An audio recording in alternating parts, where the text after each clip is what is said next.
presentation. Thank you very much. I think it was very important that you highlighted that you came together with the different institutions in your country, in Senegal. Yeah. Because this is what you're going to have to do in building the consortia. Yes. That's very, very important. So yeah, a number of institutions working on the theme of ocean forecasting. Thank you. Now I invite Dr. Bernardino Nantumbo from INAM. And I kindly ask you. I kindly ask you to keep it within 10 minutes. Yeah, I'll do that. Yeah, thank you. Yeah. Thank you. So, good afternoon. Yeah, so in Mozambique, we have around 60% of the population living within 5 kilometers to the coastline. And so those are exposed to various ocean hazards, mainly tropical cyclone and sea level.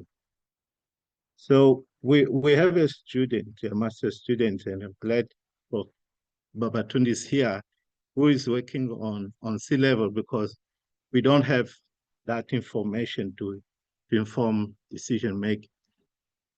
And we just officially issue our national state of the climate, and we found that in the last 5 years, Mozambique was hit by around 10 cyclones. So it's a new average because in the past it was 1 cyclone per year, and now we in this current decade, so we starting like new statistics with 2 cyclones hitting the country. So it's a very painful, and we lack a lot of expertise when it comes to ocean related information. So from the National Institute of Meteorology, and the ocean forecasting activities run by the Division of Weather Forecasting, which is our institution is under these new ministries, Ministry of Communication and Digital Transformation. It's quite new, I think less than 3 months that came from this election. So we used to be under the Ministry of Transport and Communication. So yeah, that's the website. This building, it's more than 100 years, so it's quite remarkable in that area, and it's very difficult to maintain, but we are not supposed to touch it by the law. So it's our historical, also building. Yeah, so given that my introduction, it was found that Mozambique has no operational marine forecasting model or system, despite being the 4th longest coastline in Africa. So through a project, it was established this forecasting system, which is called FUSE in INAM, and it provides a lot of sea state information, which is under our mandate. There are a lot of confusion as well. So when it comes to sea state, it's the National Institute of Meteorology that has the money within the government. So it's operational since 2020, and we had a couple of years testing, and the information is shared free of charge. We are trying to cope what we are doing with aeronautical service, where the main institution in Mozambique is the airport, who collect all the fees, and then there's some percentage that they give to us. So it is the same model that we are trying to bring to when it comes to marine. That's why actually there were some attempts to charge port services, but they say we cannot pay twice. So that's why we have to go to that route.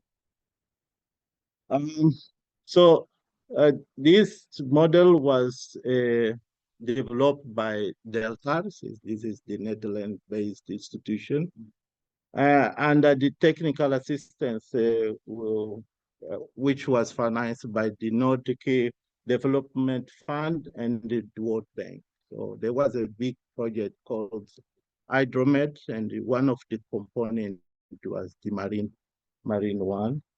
So at ports, the resolution is 250 meter per 250 meters. And yeah, we have a number of data that we are using to force the model. And it provides information up to 3 days ahead. So twice per day. So at 7 a.m. and 7 p.m.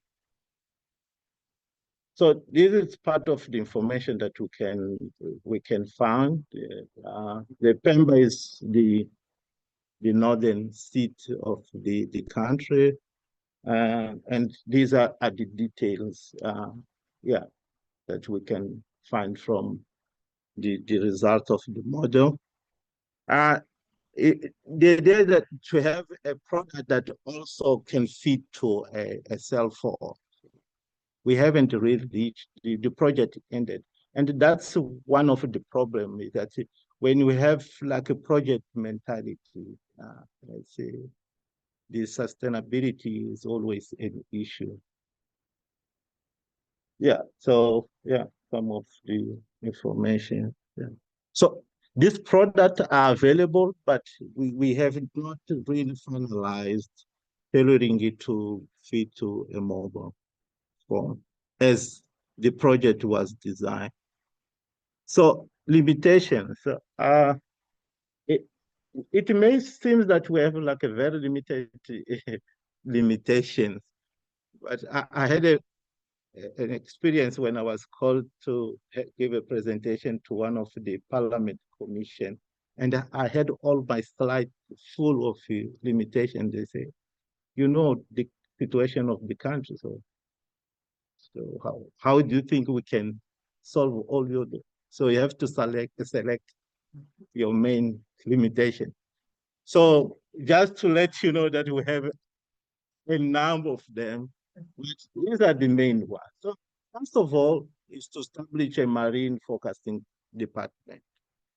So we want people that will fully dedicate themselves, because currently what is happening is that those that are doing for uh, the public forecasting information, that doing especially up to 50 miles offshore. And we don't have any IC information. We also need to improve our computational capacity, and increase our human resource capacity building. So the idea of only looking at operational, it doesn't work. There's this mentality, like the atmospheric science or meteorology in general is well established. But if you are running a motion model, operational, but you don't link with research, your chance to fail is very high. One example is that we don't have a storm surge operational modeling, although there are some outputs, but those outputs are not a very coarse resolution. So we need someone with expertise who will keep on improving, bring new information. So it's when we link research to operational. So there's a high gap in between. So the model exists, the people were trained, and they are doing the same job every day. They don't really care about the accuracy of their outputs. So we need someone with expertise that will take those outputs and do the correction and improve. So as I mentioned, Mozambique is known about tropical cyclone, and we need high resolution bathymetry so that we have a very good storm surge model. So there's no information. We need to improve that. We may have heard that the US government has approved 5 billion loan to Total to operationalize activities on oil and gas, but we don't have any oil spill model. So that's another challenge that we need to tackle. Yeah. So that's it. Thank you.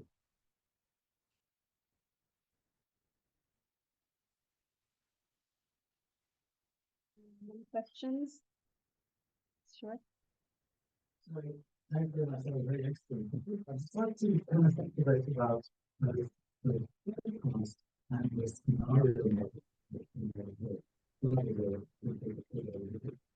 But also to look at the kind of actual model we need to be so we need a full service model, right? But we need a flood inundation model, which is dependent on a whole bunch of surface digital terrain models. And then perhaps some like depth damage models or something like that. And in other cases, they are useful as an early warning system, which, as we said, is highly monitored. Also, it's more difficult resolution. But I also think there's a lot of value in phenomenon. It's hindsight to really look at what that was like in the last 25 years. So I was still very comment on that.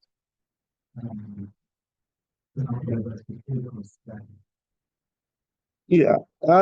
When you are in an environment where you lack of everything, it's really challenging to choose, because just to give you an example, we have inundation models that are based on urban area, but there's no any coastal inundation model, which are very useful. So it can be a scenario also that we can run. That would be also good. Just it's a matter of, we need someone who can provide us with those skills, and then anything. Now we have this initiative, early warning for all, but it's the aspects of the ocean are not there. So it's quite clear. That's why I decided to start from, like, we have more than half of the population that always suffer from ocean-related hazard, but nothing is being done. Yeah. So the willingness is there, but we need partners to support us. We put together a proposal for South Africa.